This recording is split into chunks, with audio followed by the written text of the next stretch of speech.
श्री विष्णु प्रिया जी, उनकी भजन की ऐसी सुंदर रीति, लोग बाग माला पर नाम जपते हैं, लोग बाग माला झोली में नाम जपते हैं, आजकल काउंटर पे नाम जपते हैं। मैंने भी एक आध बार ऐसा कहा कि भाई काउंटर में क्या दिखाई देता है, संख्या, और संख्या दिखने से कभी कभी अभिमान हो जाता है कि हमने इतना नाम कर लिया। इसलिए काउंटर यूज करो, पर उस पर जो संख्या दिखने वाली जगह है वहां पर कुछ ऐसा व्हाइटनर जैसा कुछ लगाओ कि संख्या आपको दिखाई ना दे। व्यक्ति का बड़ा विचित्र स्वभाव है, पाप की गिनती नहीं करता, भजन की गिनती करता है। प्रेम की गिनती नहीं करता, प्रेम की गिनती करता है और पाप की गिनती नहीं करता। मैं सुबह उठने से लेकर के रात्रि सोने तक कितने लोगों का अपमान करता हूं, कितने अनर्गल शब्दों का प्रयोग करता हूं, कितनी गंदी भाषाएं लेता हूं, कितने मन में दुर्विचार लाता हूं, इसकी कोई गिनती नहीं है। लेकिन दिन भर में यदि 5 माला भी की तो वो भी काउंट होनी चाहिए, पता होनी चाहिए कि कितना। नहीं, काउंटर रखी है हाथ में, लेकिन जब जब क्रोध करो तब तब बटन दबाओ, जब जब किसी के साथ कुछ गलत व्यवहार करो बटन दबाओ, जब किसी का अधिकार छीनो तब बटन दबाओ, किसी के हृदय को ठेस पहुंचाओ तब बटन दबाओ। और रात्रि सोने से पहले एक बार उस काउंटर को देखो, नींद नहीं आएगी आपको रात्रि में। क्यों?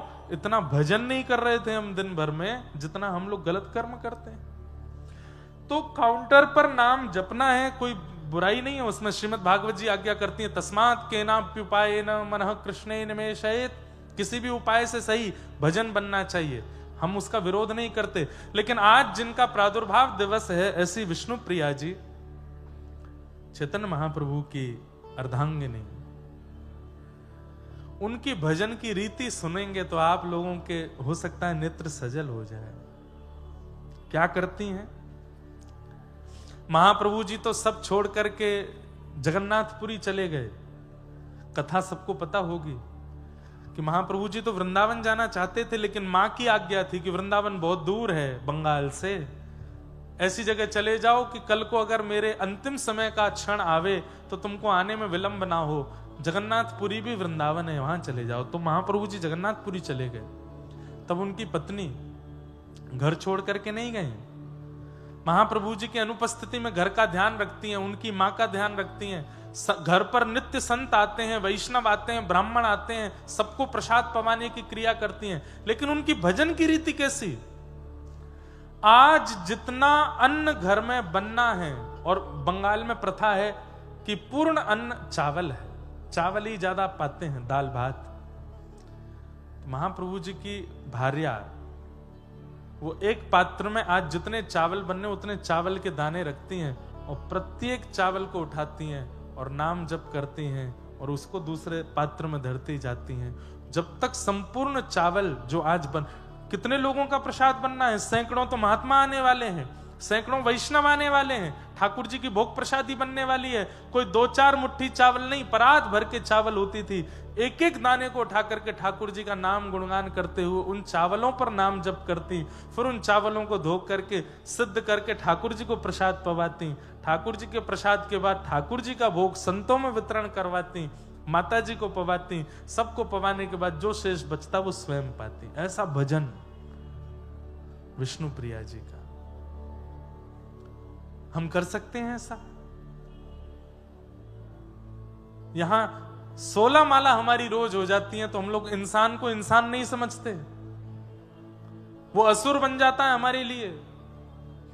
हम सबसे श्रेष्ठ हैं क्योंकि 16 माला हमारी रोज हो रही हैं। और यहां असंख्य अन्न के दाने, भात के दाने, चावल के दानों पर नाम जप करके पूरे विश्व को पवाने वाली ऐसी विष्णु प्रिया जी इसी बंगाल की भूमि पर आज के दिन प्रकट हुआ। वसंत पंचमी। कम से कम जितनी रोटी हम पाते हैं, उत्तर भारत के लोगों के लिए तो थोड़ा इजी हो जाएगा क्योंकि वहां रोटी पाते हैं। जितनी रोटी पाते हैं, प्रत्येक रोटी पर कम से कम आपको 10 माला तो करनी चाहिए ठाकुर जी के नाम की। काउंटिंग करो, सुबह से शाम तक सुबह नाश्ता से लेकर रात्रि तक कितना पाते हैं आप लोग, और उतने का आंकड़ा लगा करके उतना भजन तो बनना ही चाहिए, तो ही वो अन्न आपकी बुद्धि सुधारेगा, मन सुधारेगा, नहीं तो विकृत करने में कोई कसर नहीं छोड़ेगा। बंगाल के लोगों के लिए कठिन इसलिए हो जाएगा, उनको तो एक एक दाना गिनना पड़ेगा। यहां तो भात खाते हैं और उतना ही भात खाओ जितना भजन बने आपसे। लेकिन उसमें ऐसा कर सकते हो आप कि भात दाल के साथ मिला लो तो छोटे छोटे लड्डू बन जाएंगे। कम से कम उनके अब ज्यादा पाते हैं तो 108 लड्डू बनाओ, प्रत्येक लड्डू को पाते समय ठाकुर जी का स्मरण करो। वो अन्न मन को विकृत नहीं, ये जैसा होवे अन्न वैसा होवे मन, वो वाली बात जो है। जब अन्न ही साक्षात जगन्नाथ हो गए हैं, जब अन्न ही साक्षात महाप्रभु जी का अरे वो अन्न नहीं रहेगा, वो प्रसाद नहीं रहेगा, वो महाप्रसाद हो जाएगा। और महाप्रसादे गोविंदे, महाप्रसाद गोविंद का स्वरूप हो जाता है। वो बुद्धि विकृत नहीं करता, बुद्धि को श्रेष्ठ बनाता है। तो आज विष्णु प्रिया माता जी का भी प्रादुर्भाव दिवस, और आज वसंत पंचमी के दिन उत्सव तो बहुत सारे हैं, लेकिन आज ही के दिन हमारे ब्रज मंडल में होली शुरू हो जाती है। बोलो होली के रसिया की। आज के दिन ठाकुर जी की होली शुरू होती है। एक रसिया गा देते हैं, और आज एक रसिया गा करके कथा को प्रारंभ करते हैं। ये पहली कथा ही होगी जहां रसिया से कथा शुरू हो रही है। रसिया हमारे ब्रज में गायो करें। ओ एफ ले लो। सब लोग बैठे बैठे ही गाइएगा। रसिया समझते हैं ना, व्रज की पारंपरिक जो गायन शैली है, जो स्वयं ठाकुर जी गाते हैं, उसको रसिया कहते हैं। नित्य आयो कर, हो नित्य आयो कर, हो रसिया को मोहल्ला न्यारो री, रसिया को, रसिया को मोहल्ला,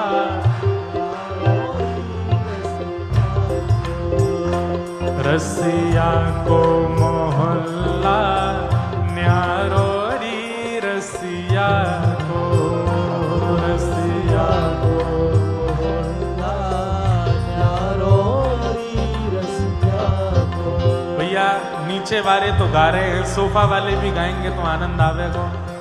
करताल बजा के, आज वसंत पंचमी है, हमारे लाल जी को गुलाल लगायो है पहली बार। आज के दिन ठाकुर जी के गर्म कपड़े थोड़े थोड़े हटाने शुरू कर देते हैं, और आज ही के दिन से शिशिर ऋतु, जो ये शीत ऋतु है, ये जानी प्रारंभ होती है। आज के दिन से ठाकुर जी की धीरे धीरे गर्मी प्रारंभ हो जाती है। यहीं बंगाल में बैठे बैठे गा करके मानो ठाकुर जी के गालन पर नेक गुलाल लगाओ। रसिया को, हाँ रसिया को, ओ रसिया को मोहल्ला न्यारो री, रसिया को, रसिया को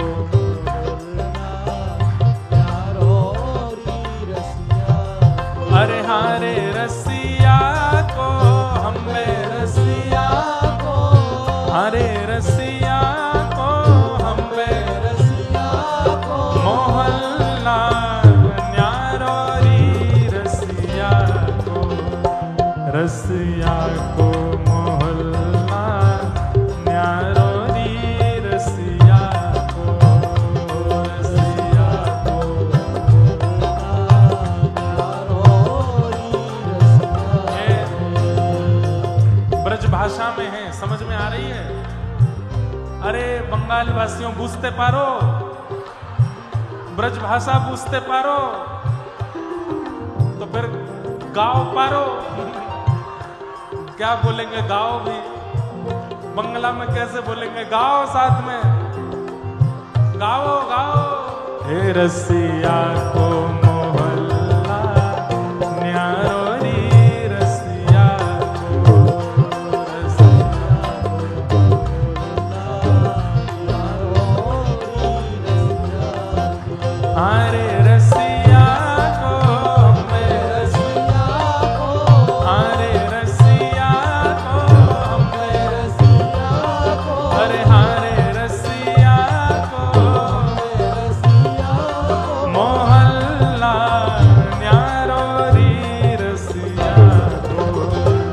रसिया को मोहल्ला न्यारो री रसिया को।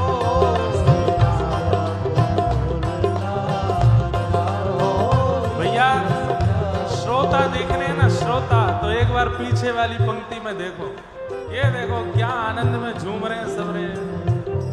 बलहोरी के रसिया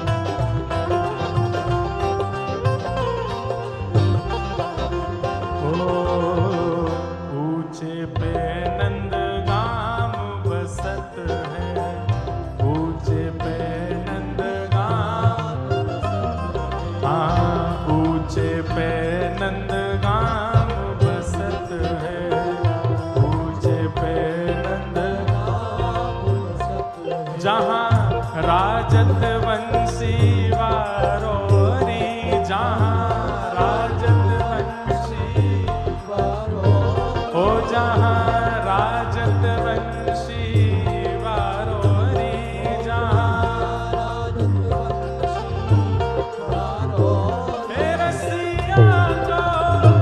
रसिया को मोहल्ला न्यारोरी रसिया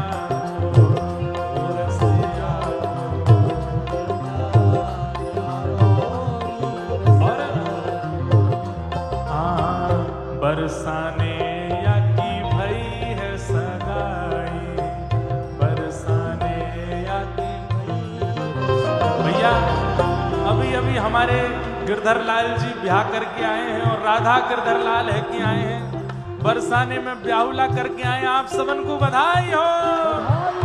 बरसाने या की भई है सगाई, बरसाने या की हो ये तो श्यामा को है घरवारो, ये तो श्यामा को है घर, ये तो राधा को घरवारो री, ये तो राधा को घरवारो री। रसिया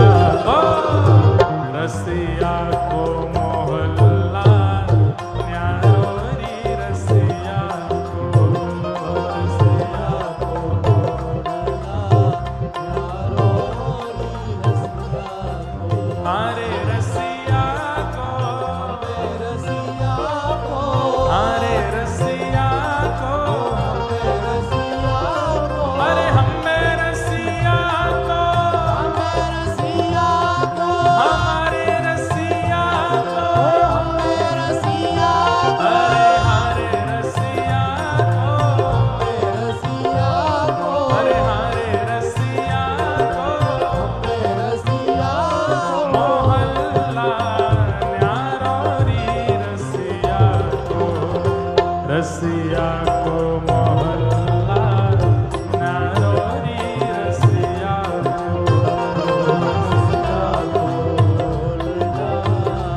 की राधा गोरी रे रसिया, बरसाने की राधा गोरी रे बरसाने की राधा गोरी रे रसिया।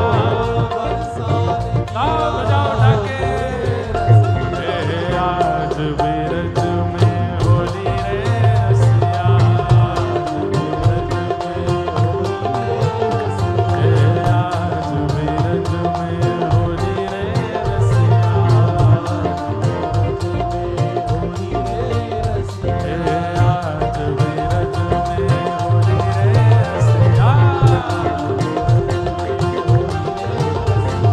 होली रे बड़ी जोरी रे रसिया, होली रे बड़ी जोरी रे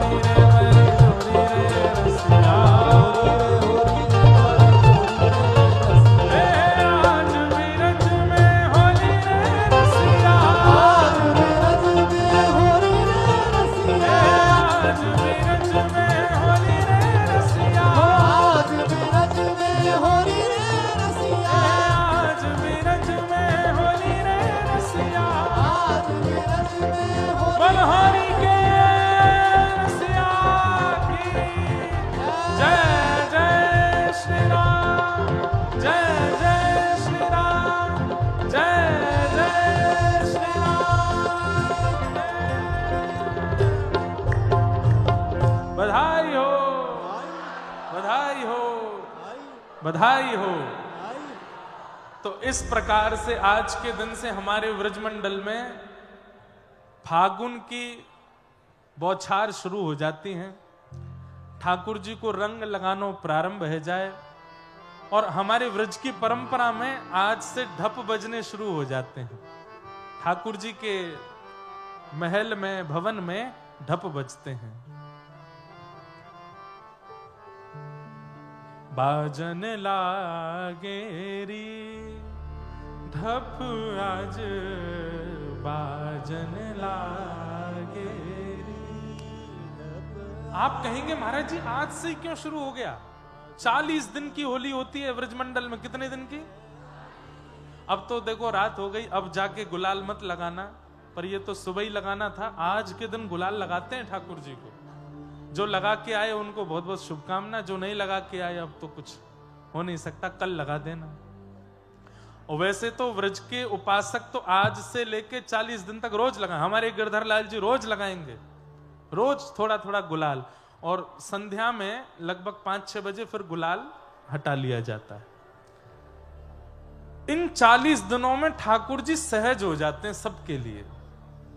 इतने सहज हो जाते हैं, जितने अपरस के नियम, जितने ठाकुर जी की सेवा में ये नियम है, छू नहीं सकते, ये नहीं कर सकते, वो नहीं। इन 40 दिनों में ठाकुर जी अपने भवन से निकल के बाहर आ जाते हैं। बोले जाको जैसो मन हो मेरे संग आनंद करे। ये 40 दिन ठाकुर जी अति सहज हो जाते हैं। इसलिए इन 40 दिनों को होली, होली का मतलब क्या है? आज के दिन गुलाल लगा करके हम ठाकुर जी से कहते हैं नाथ अब तक जो होना था सब हो लिया, कल तक मैंने जो किया सब हो लिया, अब नहीं करूंगा। और जैसे किसी को बहुत प्रसन्नता में हम पटका पहनाते हैं, पाग पहनाते हैं, ऐसे हमारे व्रज के भाव से ठाकुर जी को ऐसे रंग लगाते हैं। ठाकुर जी होली, अब तक जो होना था, आज तक मुझे संसार का होना था वो लिया, अब मैं आपका हूं। आज के दिन रंग लगा करके, और इन 40 दिनों में एक प्रकार से व्यक्ति प्रायश्चित्त करता है। अपने संपूर्ण जीवन में किए गए समस्त अपराधों का प्रायश्चित्त करता है। और हर दिन ठाकुर जी के गाल पर और चरणों में थोड़े रंग अर्पित करके कहता है कि नाथ अब तक बेरंग दुनिया को अपना बनाया, अब आपके चरणों में रंग अर्पित करके आपसे प्रार्थना करता हूं, मुझे स्वीकार करो, मुझे अंगीकार करो, अब मेरे को अपना अधिकारी बनाओ। इसलिए हमारे व्रजमंडल में 40 दिन की होली होती है। और भी कई भाव हैं, सब भाव सुनाएंगे। 7 दिन हम यही हैं, कहीं भागे नहीं जा रहे हैं, एक एक भाव करके रोज सुनाएंगे। आज प्रथम दिन है, महात्मा में प्रवेश करते हैं। सच्चिदानंद रूपाय विश्वोत्पत्त्यादि हेतवे तापत्रय विनाशाय श्री कृष्णाय वयं नमः। ये महात्म का पहला श्लोक है, भागवत जी का पहला श्लोक नहीं है। भागवत जी का पहला श्लोक कल प्रारंभ होगा। आज पहले दिन के कथा में नियमित रूप से महत्व सुनाया जाता है, महात्म सुनाया जाता है। भागवत जी का महात्म क्या है, बहुत ध्यान से सब लोग सुनिए। 3 रूप हैं भगवान के, सत्य, चैतन्य और आनंद। सबसे पहली बात, ठाकुर जी सत्य हैं, जिन्हें कोई असत्य ना ठहरा सके, या फिर ऐसा कहें जो एकमात्र सत्य है, बाकी सब झूठा है संसार में, वो सत्य हैं ठाकुर जी। सत्य का परिचय कई लोग यहां पर 35-40 वर्ष से ऊपर की अवस्था के बैठे हैं। ये लोग इस बात को जान चुके हैं कि संसार में सत्य कुछ भी नहीं है। जिसको बहुत वर्षों तक अपना माना, वो भी एक समय पर आकर के अपना नहीं रहता। जिस परिवार, जिस खानदान, जिस मित्र को, जिस पड़ोसी को, जिस रिश्तेदार को या जिस भी व्यक्ति को आपने अपना मनाने का प्रयास किया, एक समय आकर के यह निश्चित हो जाता है कि वो अपना था ही नहीं। अच्छा, एक बात, अगर उस व्यक्ति से संसारी संबंध है तो यह बात स्पष्ट हो जाएगी कि वो अपना नहीं, लेकिन उस व्यक्ति से आध्यात्मिक संबंध है तो जीवन भर निकल जाएगा, लेकिन वो आपके प्रति सत्य ही रहेगा। उसके प्रति कभी असत्य भाव नहीं आ सकता। इसलिए हम तो कहते हैं कि बिचौलिया आध्यात्मिकता को रखो, भजन को रखो। चाहे विवाह कीजिए, पत्नी को, पति को, इनको भी इसी संबंध से स्वीकार करो कि भैया हमको हमारे साथ भजन करना हो तो रहना, हमारे साथ ठाकुर जी की सेवा करनी हो तो रहना, हमारे साथ कथा सुननी हो, वृंदावन जाना हो तो रहना। पैसा कमाने की बात, संसारी व्यवहार की बात, ये सब बाद में करना। जितने युवा भाई बहन बैठे हैं, पहली बार में जिससे विवाह करने का, संबंध बनाने का भाव प्रस्तावित घर वाले कर दें कि इससे विवाह करना है, सबसे पहले उससे इन्हीं बातों को क्लियर कर लो। आध्यात्मिकता को मध्यस्थ रखते हुए जब आप संबंध में प्रवेश करेंगे, वो संबंध सदा सत्य होगा। लेकिन जहां पर मध्यस्थता धन है, संसारी इच्छाएं हैं, घूमना फिरना, व्यसन करना आदि आदि है, तो वहां असत्यता का अनुभव तो होगा। किसी भी संबंध में जाइए, आध्यात्मिकता को मध्यस्थ रखिए। किसी को मित्र बनाते हैं तो उससे भी यही बात करो कि भाई देखो, तुम्हारी हमारी बातचीत होंगी, हम दोनों मिलेंगे तो आध्यात्मिक चर्चा होगी, थोड़ी कथाओं की चर्चा करेंगे। कभी तुम मुझे कोई चरित्र सुनाओ तो वो कहे भैया मुझसे नहीं होगा, तो फिर बहुत अच्छा है ना, ऐसे मित्र से दूरी बना के रखो। जो नहीं कर सकता उससे दूर रहो। आपकी आध्यात्मिक की बातें सुनकर के कोई लड़का या कोई लड़की मना कर दे कि भाई मैं ब्याह नहीं कर पाऊंगी, ये इतना मुझसे नहीं होगा, तो अच्छी बात है ना, ठाकुर जी रक्षा कर रहे हैं आपकी, मत करो उससे विवाह।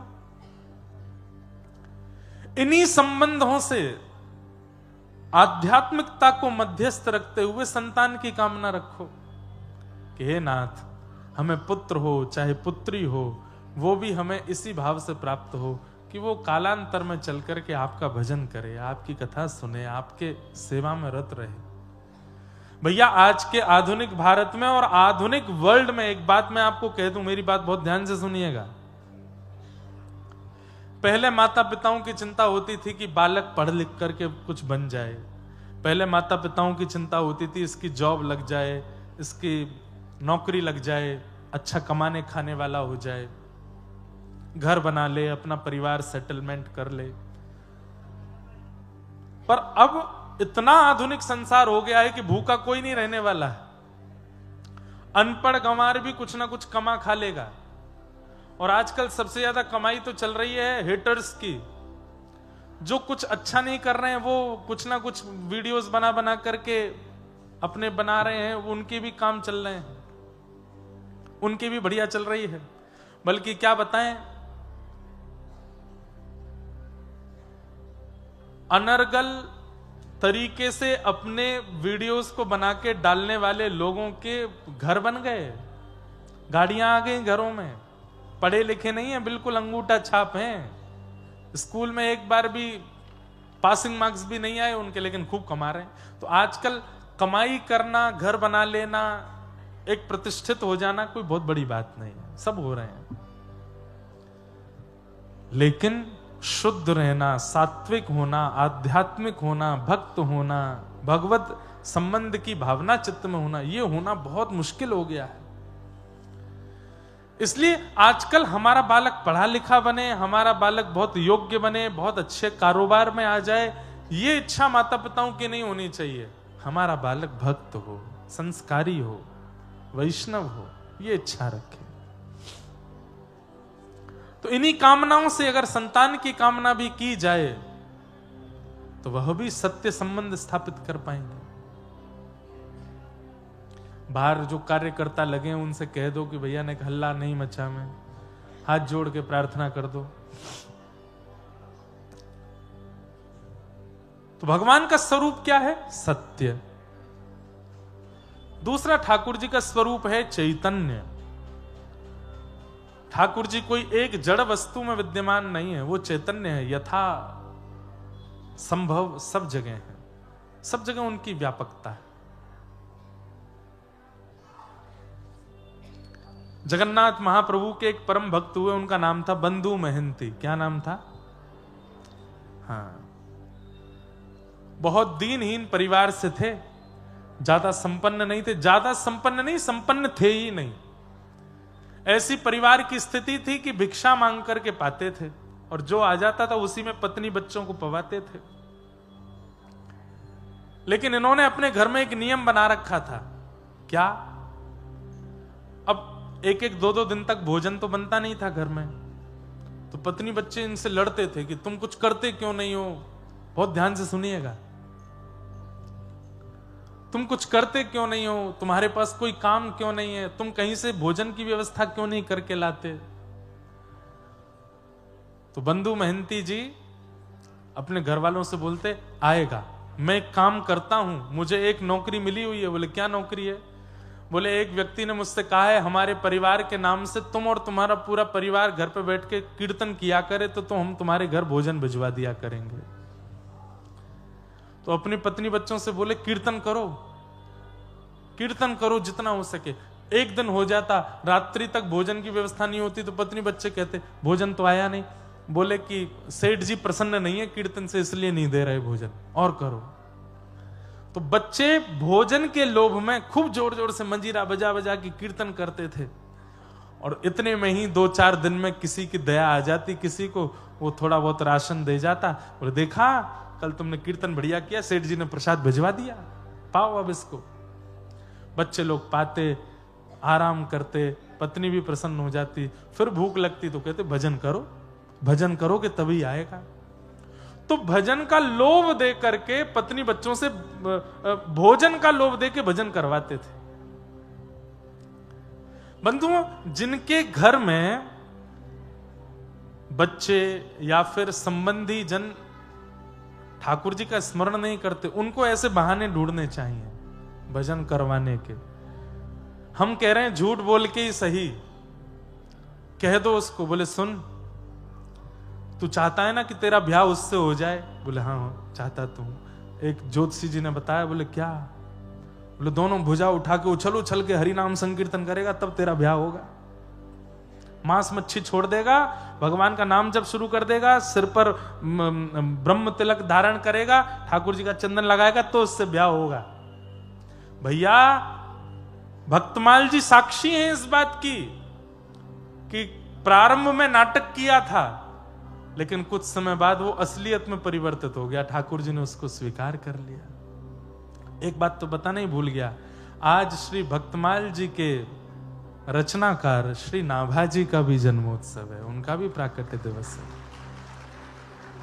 श्री नाभा गोस्वामी जी, जिन्होंने भक्तमाल जी की रचना अपनी गुरु आज्ञा से की। तो अगर घर परिवार खानदान में मित्रों में कोई व्यक्ति अगर भजन साधन से दूर है, तो भले झूठ बोल के सही, किसी बात से डरा धमका करके सही, अगर भजन करवाना हो तो करवा लिया कीजिए। राजी राजी करे तो अच्छा, नहीं डरा के करवाओ, कैसे भी करवाओ। भैया बहुत खतरनाक समय आने वाला है। और आप लोग जिस बंगाल की भूमि में रहते हैं, कई बार कमल जहां खिलते हैं आसपास कीचड़ ही होती है। भले ही नाम का प्रचार इसी भूमि से हुआ है, पूरे विश्व को नाम गाना बंगाल ने सिखाया है, पर कभी कभी बंगाल की स्थिति देख करके बहुत पीड़ा होती है चित्त में। आज भी चैतन्य महाप्रभु की भूमि, आज भी नाम भगवान की भूमि, आज भी गंगा मैया की समुद्र में प्रविष्ट होने वाली गंगा सागर की भूमि, आज भी श्री हमारे भागवत के कपिल देव भगवान की भूमि गौ मांस और गौ रक्त से आज भी रंगित है। ये एक बहुत बड़ा दुर्भाग्य है। इसलिए आप जिस क्षेत्र में रहते हैं वहां पर अधर्म की श्रेणी भी बहुत ऊंची जा रही है। इसलिए हमारी प्रार्थना है, अभी अपने नेत्रों के आगे दिखने वाले जितने लोग हैं उनका कल्याण खुद का भी कर लो, उनका भी करवा दो, क्योंकि आपके बाद का जो समय है वो बहुत खतरनाक होने वाला है, इससे भी ज्यादा भयावह होने वाला है। हम अपना बुढ़ापा, हमारा बुढ़ापा अच्छा नहीं होगा, मतलब अच्छा मतलब वैसे तो कथाएं तो करते रहेंगे, नाम जप आदि तो करते रहेंगे, पर बुढ़ापा अच्छा नहीं, मतलब माहौल बहुत खराब हो चुका होगा संसार का। इसलिए अभी जितना हो सके भजन कर लो, नाम कर लो, ठाकुर जी का ध्यान कर लो। तो बंधु महंती जी अपने घर के सदस्यों से झूठ बोल करके, बहाना करवा करके भजन करवाते थे। सब लोग ध्यान से सुनना। पर एक दिन ठाकुर जी ने इनकी ऐसी परीक्षा ली, 1 दिन 2 दिन 4 दिन 5 दिन 10 दिन 15 दिन हो गए, कोई अन्न नहीं आया। बच्चे बोले, पिताजी ऐसे कैसे सेठ जी हमारे, मंजीरा बजा बजा के हाथ में घाव हो गए, हम सो नहीं रहे और वो हमारे कीर्तन से प्रसन्न नहीं हो रहे। तब बंधु महंती जी ने एक बात और बोल दी। अब इसको झूठ, मेरे को झूठ शब्द प्रयोग करना अच्छा नहीं लग रहा, ये झूठ नहीं है। जिस बात से या जिस साधन से व्यक्ति भजन में लग रहा हो वो झूठ कैसे हो सकता। तो बंधु महंती जी ने एक नई बात बोली, बोले कि सुनो, बहुत हो गई इस सेठ के यहां, हमने बहुत काम कर लिया, बहुत कीर्तन कर करके देख लिया, अब इसके यहां कीर्तन नहीं करेंगे। तो पत्नी बोली, फिर हमारा भोजन पानी कैसे चलेगा। बोले, मेरे एक मित्र हैं, सोने का मुकुट पहनते हैं, सोने के कुंडल पहनते हैं, सोने के आभूषण पहनते हैं, पद्मराग के कंगन पहनते हैं, सोने के कड़ूला पहन करके चलते हैं, नासिका में सोने के सुंदर बेसर पहनते हैं। अच्छा, इतने बड़े मित्र हैं आपके और आपने आज तक नहीं बताया हमको, क्या नाम है उनका। बोले, मेरा नाम बंधु महंती, उनका नाम दीन बंधु, दीन बंधु नाम है। अच्छा, दीन बंधु, तो फिर देरी किस बात की, चलो उनके पास चलते हैं ना, वो हमारी दीन दशा देख करके कुछ कृपा कर देंगे हम पे। अरे दीन दशा देख के कृपा, जैसे ही जाएंगे महाप्रसाद देंगे, दाल भात देंगे, और दाल भात के साथ में बढ़िया सुंदर छेना पोड़ा भी देंगे, रसगुल्ला भी देंगे। अरे वो तो अन्न के नाथ हैं, प्रेम से लोग उनको जगन्नाथ भी बोलते हैं। अच्छा, जगन्नाथ, वो आपके मित्र हैं, ये वो भगवान जगन्नाथ तो नहीं जिनकी आप कथा सुना। नहीं नहीं नहीं, भगवान नहीं, ये मेरे मित्र हैं, इनका नाम दीन बंधु है, ले चलो ना हमें। पति ने कहा, दूरी है, 5 दिन लगेंगे पहुंचने में। पत्नी बच्चे बोले, 15 दिन से तो हम भूखे हैं, 5 दिन और सह लेंगे। चलो तो सही, वहां जाके तो दाल भात मिलेगा ना। आहा, अपनी पत्नी बच्चे सबको लेकर के निकल पड़े बंधु महंती। और बस अब पत्नी बच्चे तो प्रतीक्षा कर रहे हैं कि कब हम पहुंचे उनके दीन बंधु जी के पास और वो हमको प्रसाद पवाएं। और यहां बंधु महंती जी के मन में बार बार आ रही है, ठाकुर जी दीनानाथ, बस कृपा कर देना, कैसे भी करके महाप्रसाद पवा देना। मैंने झूठ पर झूठ बोले हैं पत्नी से कीर्तन करवाने के लिए, अब आपका धाम लाने के लिए भी झूठ बोला है कि आप मेरे मित्र हो, बस मेरी लाज रखना। 5 दिन बाद जैसे ही पहुंचे जगन्नाथपुरी, आहा, नील चक्र विराजमान, और नील चक्र के ऊपर जब ध्वजा लहराती हुई देखी बंधु महंती जी ने, देवी देखो देखो वो नील चक्र दिख रहा है। बोले, हाँ हाँ दिख रहा है। उसी के नीचे ही बैठते हैं मेरे मित्र दीनबंधु। अब तो पत्नी बच्चों में इतनी मतलब जैसे मानो प्रसाद पाने की ऐसी उत्कंठा उत्पन्न हो गई, दौड़ने लगे, भागने लगे, जल्दी चलो, देरी मत करो, पहुंचे हम, तुम्हारे मित्र प्रसाद पवा देंगे। सब लोग इधर देखो,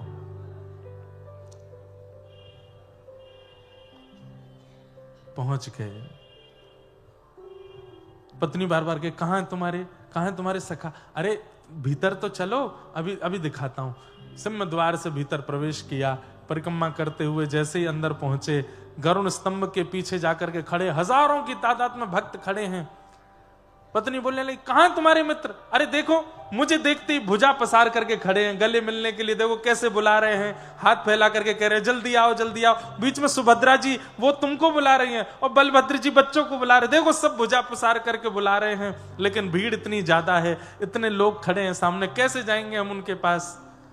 पत्नी बच्चे बोले, हाँ भुजा तो पसार रखी है, प्रेम तो करते हैं आपसे, पर भीड़ बहुत ज्यादा है। हाँ देवी अभी भीड़ बहुत है, अभी बाहर चलते हैं, थोड़ी देर बाहर बैठेंगे, जब भीड़ चली जाएगी, बहुत बड़े सेठ हैं दीनबंधु हमारे, मित्र हमारे, पहले सबकी सुन लेंगे, हम तो घर के हैं, मित्र हैं, सबसे मिलने के बाद हमसे मिल लेंगे वो। पत्नी मान गई, हाँ ठीक है। अब यहां तो भीड़ ही खत्म नहीं हो, चलते चलते चलते बच्चे बेचारे थक गए, चल के आए इतनी दूर से, भूखे प्यासे सो गए। बच्चों के सोते ही मां भी सो गई, और वहां बंधु महंती जी हाथ जोड़ करके बस नेत्रों से आंसू बहा रहे हैं, जगन्नाथ जी बस कृपा कर दो, कैसे भी करके मेरी पत्नी और बच्चों के चित्त में जो ये विश्वास मैंने प्रकट कर दिया है, इस पर मोहर लगा दीजिएगा, नहीं तो अगर कहीं इनको पता चला कि आप परमात्मा हो, मेरे मित्र नहीं हो, तो ये आपका भजन करना बंद कर देंगे, और बस थोड़ा सा प्रसाद पवा देना। मंदिर बंद हो गया। बंधु महंती जी को बस चिंता है, आज की रात भी निकल जाएगी, पर दिन में क्या होगा? मंदिर से सब लोग वहां से चले गए। बंधु महंती जी पीछे अपनी पत्नी बच्चों को संग लेके चिंता में बैठे हैं, नील चक्र की ओर देख रहे हैं। ठाकुर जी को दया आ गई, और तुरंत ठाकुर जी, महाप्रभु जगन्नाथ जी अपने रत्न वेदी से उतर करके बाहर आए, मंडप से निकल के सीधे रसोई घर में गए, अपने गले का फेंटा लेकर के कमर पे बांधा और ढूंढने लगे कहां है सामग्री। स्वर्ण का थाल जिसमें महाप्रभु जी प्रसाद पाते हैं, उस थाल को लेकर के हंडियों से सुंदर महाप्रसाद, उसमें दाल मां और कटहल की सब्जी और जितने सामग्री महाप्रसाद में बनती हैं, सब सामग्रियां तैयार करके, लड्डू पेड़ा आदि सब बिल्कुल जमा करके, खूब सारा प्रसादी लेकर के, और बिल्कुल अपने कमर पर अपने कंधे पर रख करके, और ठाकुर जी एक रूप बदल करके कमर पर हाथ धर के और मंदिर के चारों ओर ढूंढने लगे, अरे भैया कोई बंधु महंती नाम का भक्त है क्या? बंधु महंती जी ने जैसे नाम सुना, बोले मेरा नाम कौन बुला रहा है? तभी दूर से देखा, नील वर्ण है, ऊंचा कद है, और यहां थाल लिए, बिल्कुल कंधे पे लिए ढूंढ रहे हैं। सुनसान रात्रि का समय, सब सो चुके हैं। बंधु महंती जी बोले, भैया मैं ही हूं बंधु महंती। बोले चल चल, झूठ बोलता है, तू कैसे बंधु महंती हो सकता है? अरे नहीं, मैं ही बंधु महंती हूं, पर आपको मेरा नाम कैसे पता? अरे क्या बताऊं, मैं महाप्रभु जगन्नाथ जी की सेवा में रहता हूं, सेवा करके अपने घर चला गया, रात्रि में जाके जैसे सोया तो महाप्रभु जी स्वप्न में आ गए। स्वयं जगन्नाथ जी बोल रहे हैं, महाप्रभु जी स्वप्न में आए और स्वप्न में आकर के अपने सुदर्शन चक्र को मुझे दिखाने लगे। बोले मेरा सखा आया है, मेरा मित्र बंधु महंती आया, और अभी तक भूखा बैठा है, उसको किसी ने महाप्रसाद नहीं पवाया, तुम जाके उसको महाप्रसाद पवाओ, नहीं तो मेरा सुदर्शन चक्र चला कर जल करके पूरे तीर्थ क्षेत्र में जितने लोग हैं सबका वध कर देगा। डर के मारे भैया मैं तो आया हूं, पर तुम सखा तो लगते नहीं उनके।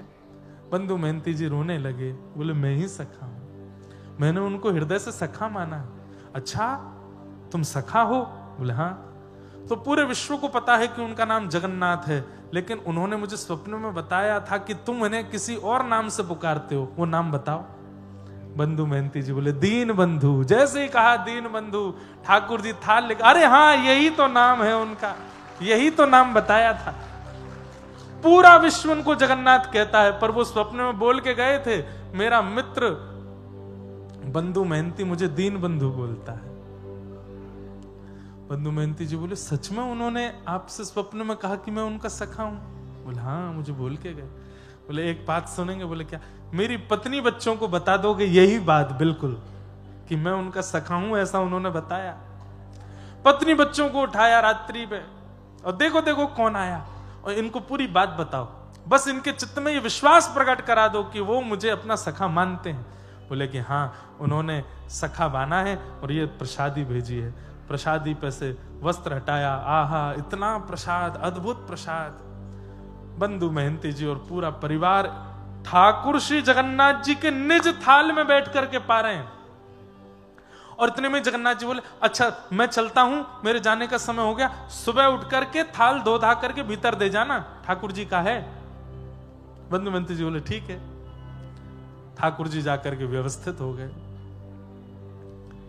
यहां सुबह जैसे ही द्वार खुले और ठाकुर जी का मंगला भोग लाने के लिए थाल ढूंढा गया, थाल ही नहीं मिले।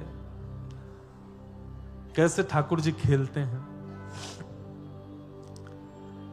पूरे जगन्नाथपुरी में हल्ला हो गया, ठाकुर जी का रत्न थाल खो गया, ठाकुर जी का रत्न थाल किसी ने चुरा लिया।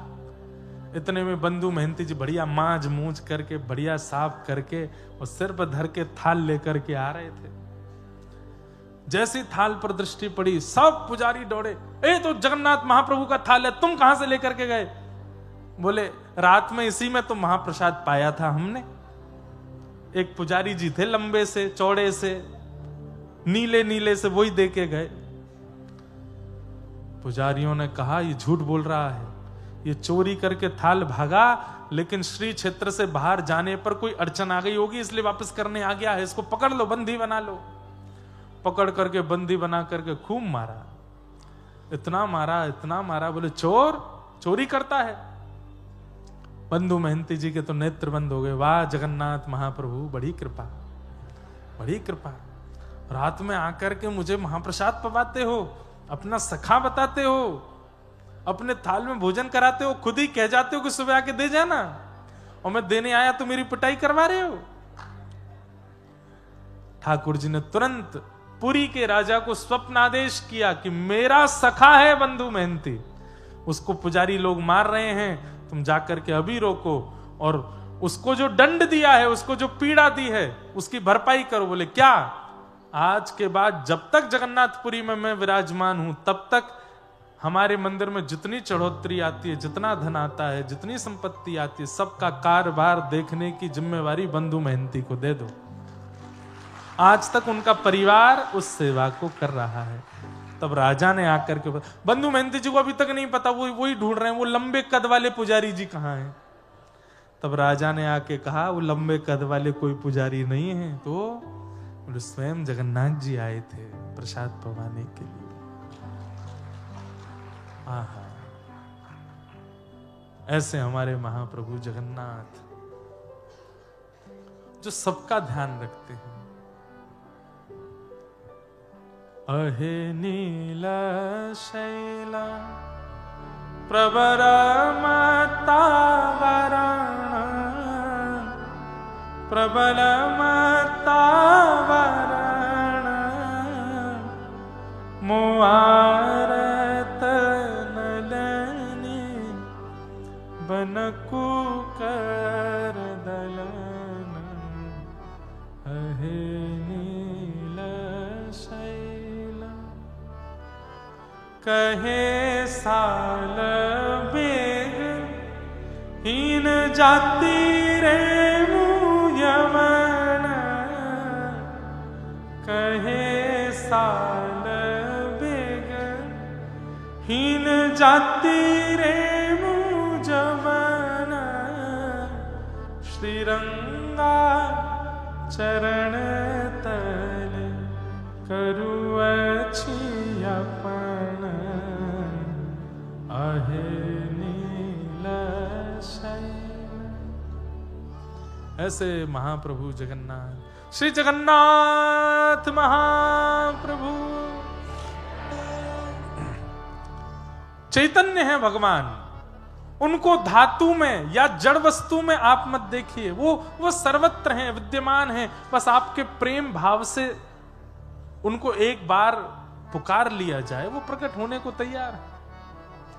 वो सत्य हैं, वो चैतन्य हैं और वो आनंद है। अब आप लोग यहां बैठे हो, हम तो यहां 4 सवा 4 बजे आए, लोग बाग 3 बजे से बैठे हैं 2 बजे से 11 बजे से। कई लोग यहां बैठे हैं सुबह 10 बजे से, 9 बजे से, 8 बजे से, सब लोग प्रतीक्षा करके आए हैं। पर 8 बजे आए, 10 बजे आए, 12 बजे आए, पर अपना फोन निकाल के एक बार सेल्फी लो अपनी, कितने प्रसन्न हो आप। इतनी प्रतीक्षा अगर किसी और व्यवहार में की होती तो आप इतने प्रसन्न नहीं होते। यहां इतने प्रसन्न क्यों हो?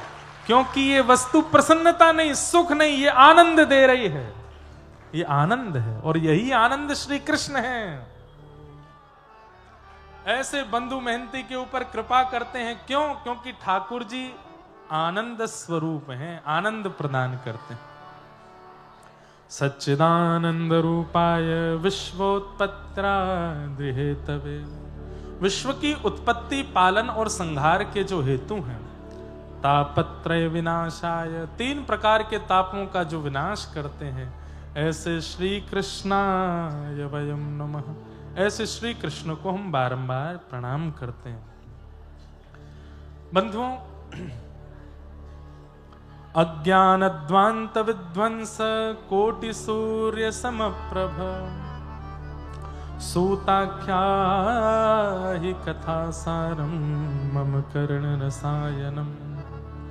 चिंतामणिर्लोक सुखम सुरुद्रुः स्वर्ग संपदम्, प्रयच्छति गुरु प्रीतो वैकुंठम योगी दुर्लभम। थोड़ी देर बिल्कुल शांति से बैठ के कथा सुनो, उसके बाद कथा को विश्राम की ओर ले चलेंगे। महात्मा का प्रसंग पूरा करें। महात्मा में एक बहुत सुंदर बात बताई है, बहुत बिल्कुल ध्यान से सुनेंगे सब लोग। प्रयच्छति गुरु प्रीतो वैकुंठम योगी दुर्लभम। एक बात सदैव याद रखिएगा, ठाकुर जी की प्रसन्नता महत्वपूर्ण है, धाम की प्रसन्नता महत्वपूर्ण है, नाम की प्रसन्नता। आप नाम करते हैं तो ठाकुर जी का नाम भी प्रसन्न होता है, जब धाम जाते हैं तो धाम प्रसन्न होता है। ठाकुर जी की सेवा करते हैं, प्रसाद पवाते हैं, ठाकुर जी प्रसन्न होते हैं। पर इन सबसे भी अधिक श्रेष्ठ है ठाकुर जी की राह दिखाने वाले गुरु आपसे प्रसन्न हो जाए, गुरु की प्रसन्नता। बुरा नहीं मानिएगा, गुरु यदि प्रसन्न नहीं है तो ठाकुर जी कैसे प्रसन्न होंगे?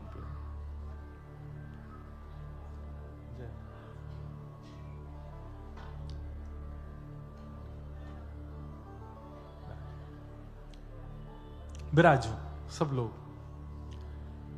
संत भगवान की जय। तो गुरु की प्रसन्नता बहुत महत्वपूर्ण है। हमारे भारत में एक संत हुए, भक्त हुए, गुरुनिष्ठ हुए, उनका नाम था खोजी जी। क्या नाम था? उनके गुरु जी उनको सेवा में रखते थे, निज सेवा में। तो एक दिन शंका निवृत्त होने के बाद हाथ धुला रहे थे शिष्य खोजी जी अपने गुरु जी के। तो हाथ धोते धोते शिष्य गुरु जी हंस गए। तो खोजी जी ने पूछा, गुरुदेव आप इतनी जोर से हंसे, आपकी हंसी का कारण? तो गुरु जी तुरंत नाराज हो गए। बोले, कैसे शिष्य हो तुम? तुमको ये नहीं पता कि मैं हंस क्यों रहा हूं? तो शिष्य बोले, गुरु जी क्षमा करें, मैं पहचान नहीं पाया। बोले कि तुम मेरी सेवा से अभी निकल जाओ। इतने दिन सेवा में रहते रहते हो गए, तुमको यही नहीं पता कि मैं हंस क्यों रहा हूं? अरे शिष्य का शिष्यत्व ऐसा होना चाहिए कि गुरु के आव भाव से पता कर ले कि गुरु जी क्या चाह रहे हैं, उनके मन में क्या चल रहा है। अब हम आप सब लोग तो इतनी बड़ी परंपरा गुरु निष्ठता में हम लोग तो नहीं है, पर फिर भी एक प्रसंग सुना रहा हूं कि गुरु की प्रसन्नता से क्या होता है। तुम्हें यह नहीं पता कि मैं हंस क्यों रहा हूं? निकल जाओ सेवा से। और जब तक इसका उत्तर ना मिल जाए कि मैं क्यों हंसा था, आना नहीं लौट के। अब बेचारे खोजी जी जगह जगह जामे, संत जनों के पास जाकर के कहें मेरे गुरुजी क्यों हंसे मुझे बताओ।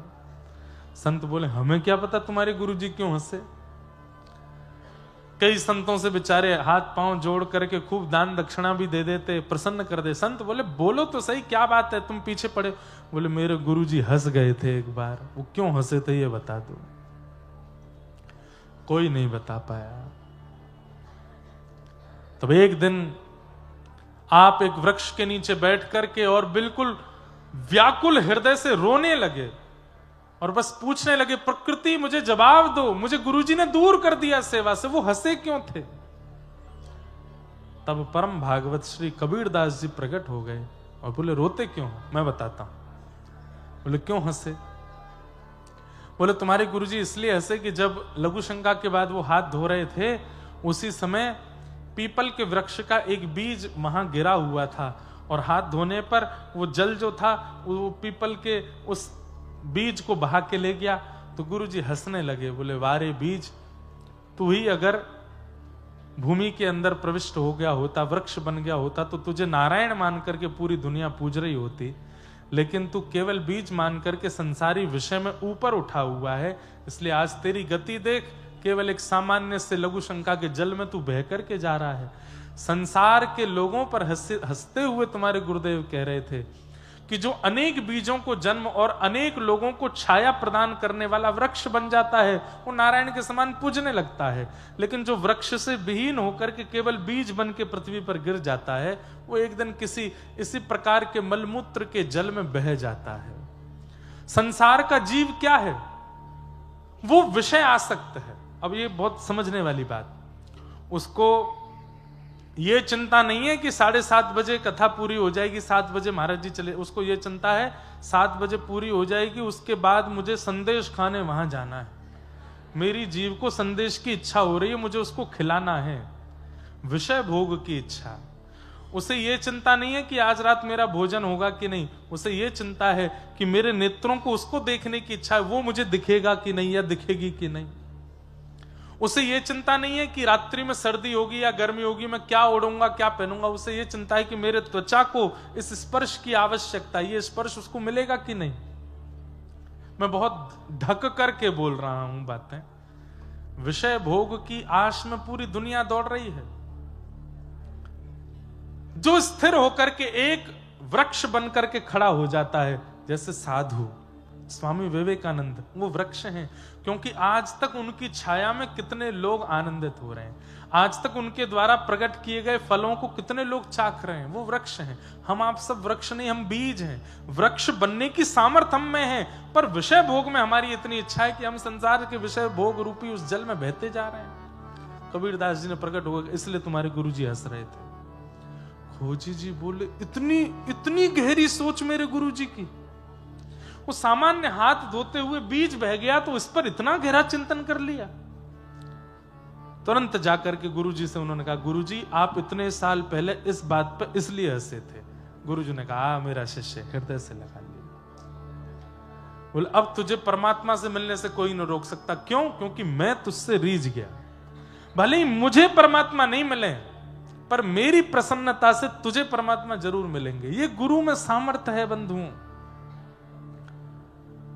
गुरु यदि प्रसन्न है, आचार्य यदि प्रसन्न है, साधु यदि प्रसन्न है, और एक बात कह दूं, हरि कथा सुनने वाले, हरि चिंतन करने वाले, हरि सेवा करने वाले वैष्णव आपसे यदि प्रसन्न है तो ठाकुर जी आपसे अति प्रसन्न हो जाएंगे। वो यदि आपसे प्रसन्न है तो आप में योग्यता नहीं ठाकुर जी को प्रसन्न करने की।